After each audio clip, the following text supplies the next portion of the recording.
Hello, আসসালামু আলাইকুম। আমি এখন আছি মধুমতি নদীতে, নড়াইল জেলার মধুমতি নদীতে। এই জায়গা আঙ্কেল এই যে মাছ ধরতেছে, নদীর তাজা মাছ। এই যে একটা বড় বাইলে মাছ পাওয়া গেছে, অনেক বড়, একদম তাজা পুরো, সাইজটা কিন্তু অনেক বড়। তারপরে এই জায়গা আছে আরো, এই যে নদীর তাজা চিংড়ি আছে। এই চিংড়িগুলো খাইতে অনেক সুস্বাদু, এগুলো আরো বড় হয় কিন্তু এখন তো ছোট রয়েছে। তারপরে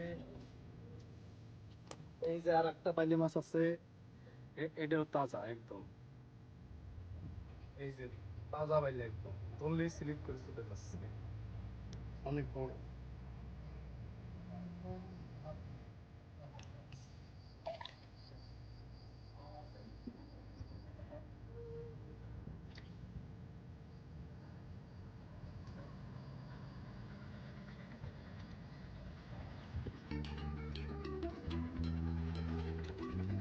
এই যে আরো তাজা তাজা চিংড়ি মাছ,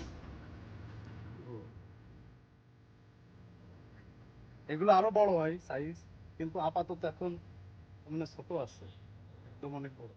জুম করে দেখাও, দেখিস দেখিস, অনেক সুন্দর লাগতেছে, তাজা মাছ মনে আছে এখনই খাইবেন, একদম পুরো হোয়াইট, বাংলার হোয়াইট গোল্ড নামে পরিচিত যেই। আজকে এই পর্যন্তই, আসসালামু আলাইকুম।